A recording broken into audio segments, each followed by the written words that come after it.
Sur les 7 partout au Bénin. On fait place au mini-débat et ce matin, je suis avec Ulrich Chabalo. Ulrich, bonjour. Bonjour Epifane, bonjour à tous. Voilà, on va parler donc décentralisation ce matin. Ce vendredi 6 mars 2026 va démarrer donc la cérémonie d'installation, de désignation et d'installation simultanée donc des chefs d'arrondissement dans le département du Borgo. En ce qui concerne Parakou, ce serait aujourd'hui donc à 15h. 15h, c'est voilà, selon donc la programmation qui a été rendue public par le préfet du Borgo d'Ibril, Maman Sissé.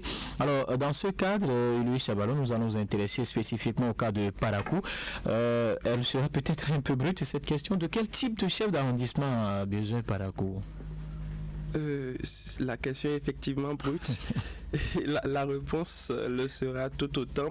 Je pense qu'à Parakou, on a besoin, pour être simple dans mes propos, d'un chef d'arrondissement qui sera véritablement aux côtés des populations.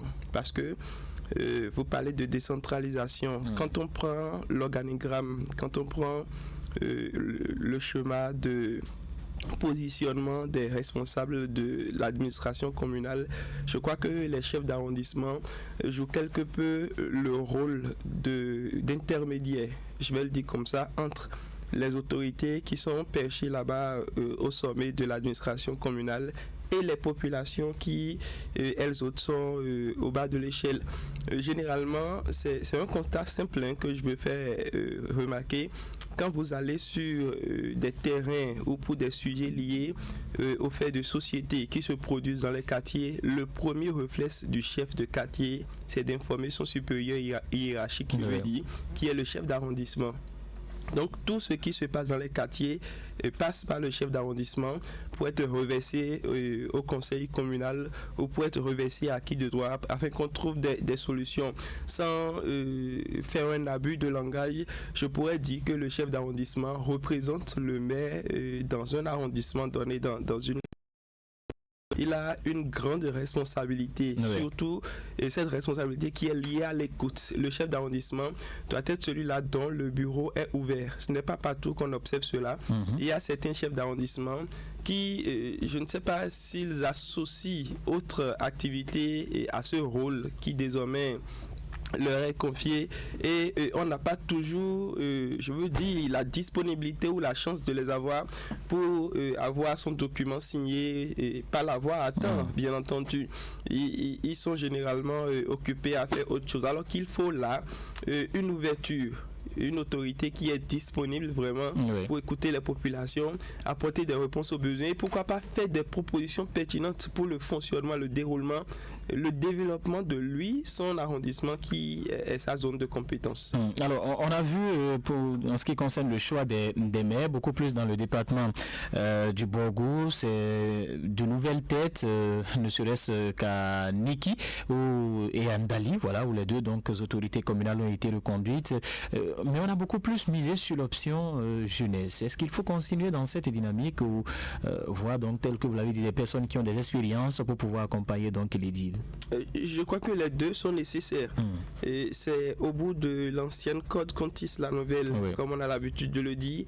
Et dans ce chemin, c'est vrai qu'on est en train de migrer petitement vers une sorte d'administration dirigée et au sein de laquelle les jeunes sont à l'œuvre. Mais les jeunes doivent pouvoir prendre l'expérience de quelque part. Ils doivent continuer d'être conseillés par certains aînés. Donc au niveau des arrondissements, moi j'ai l'impression qu'on aura, c'est vrai, de nouvelles têtes, bien entendu des jeunes, qui vont faire goûter à la fonction, si je peux le dire comme ça. Il y aura également des anciens conseillers qui peut-être ont déjà été chefs d'arrondissement, qui auront la chance d'être reconduits, de remplir, de retourner à la tête d'un arrondissement. Il y aura forcément aussi des acteurs politiques qui ont une certaine maturité dans le secteur politique et qui, au nom de leur notoriété au sein de leur parti, auront la chance. Parce que vous savez, c'est pas une élection, c'est une désignation. Tout comme ce qui s'est fait avec les maires.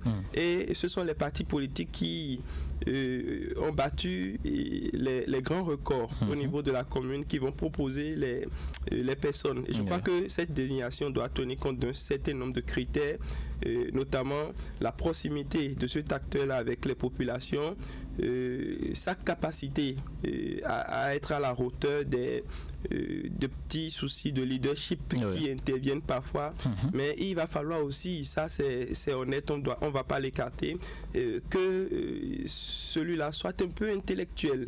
Vous avez vu le débat autour du contentieux électoral avec certaines personnes écartées à cause, bien entendu, de leur niveau, des gens qui ne sont pas forcément lettrés, qui ne pouvaient pas occuper certains postes. Donc je pense que si on met tous ces critères ensemble, on devrait avoir quand même un chef d'arrondissement. Il y a bien d'autres critères peut-être que j'ai oublié, mais on doit quand même un chef d'arrondissement disponible pour écouter les populations et pour savoir remonter l'information, faire les lobbies nécessaires pour apporter un soulagement aux populations de sa zone de compétence. Voilà, au-delà de tous ces aspects, j'ai déjà entendu un auditeur ce matin, en l'occurrence Mesmet Osso, qui disait qu'au-delà donc des chefs d'arrondissement qui seront désignés, on aura également des chefs de quartier, les conseillers et tout cela. Il pense qu'il faut miser beaucoup plus sur des personnes qui maîtrisent les réalités des différents quartiers, des personnes qui maîtrisent véritablement les problèmes auxquels les populations sont confrontées et qui ont donc un ancrage, une approche beaucoup plus, je dirais,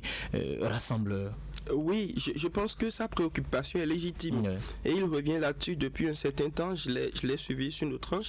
Et ce n'est pas la préoccupation de Mesmet en sous-sol. Les populations ont envie d'avoir comme représentant, comme devancier, quelqu'un qu'elles connaissent déjà, quelqu'un qui peut vivre leurs préoccupations au quotidien avec elles. Mais si ce n'est pas le cas, parce que je l'ai dit tout à l'heure, nous sommes dans un contexte de désignation des élus. Et quand la désignation est faite, ça pourrait ne pas être celui-ci qui la population compte, et celui selon la population qui porte les aspirations de ce quartier ou de cette zone du pays. Et donc ça va être compliqué que la confiance s'installe entre la population et cet acteur qui est choisi pour aller faire un travail par son parti politique. Et je crois que c'est important de tenir compte de cette préoccupation-là. C'est une revendication légitime. Et pour le faire, il va falloir que ceux qui procèdent à la désignation soient des gens qui maîtrisent les réalités des différents quartiers, des différents arrondissements qui veulent bénéficier du choix de ces acteurs-là. Parce que on souffrait déjà d'un effritement de confiance entre les dirigeants et les dirigés. Si cela vient s'ajouter, ça va continuer dans ce sens-là et on va toujours continuer de chercher à analyser les faibles taux de participation lors des scrutins électoraux dans notre pays. Alors, en ce qui concerne Parakou spécialement, est-ce que vous vous attendez à des surprise, de nouveaux visages à la tête? Oui, forcément, on aura de nouveaux visages. Vous savez, au niveau du 3e arrondissement, paix à l'âme de Ibrahim Machabi, après son décès, on a choisi Adizat Aruna pour prendre le relais. Et là, elle a la chance d'être désormais 3e adjointe au maire de la ville de Parakou. Ça veut dire que le poste est vacant. Il y aura forcément un nouveau visage là. Une nouvelle tête pour occuper ce poste. Les tractations sont en cours. Certainement aujourd'hui sera la délivrance, la fin, je veux dire, du suspense. Et de l'autre côté, au niveau du 1er arrondissement, celui qui était en poste également a cédé le poste. C'est également un poste vide. On va espérer aujourd'hui également connaître le nom du tout nouveau CA du 1er arrondissement. Au 2e arrondissement, Adamou Idrissou Sila est là. Je crois qu'il est encore candidat à sa succession. On va espérer dans la journée pour voir s'il remplit ou alors quelqu'un d'autre va être installé à sa place. Tout compte fait, le chemin est bien présent devant nous. On attend juste de voir. D'accord.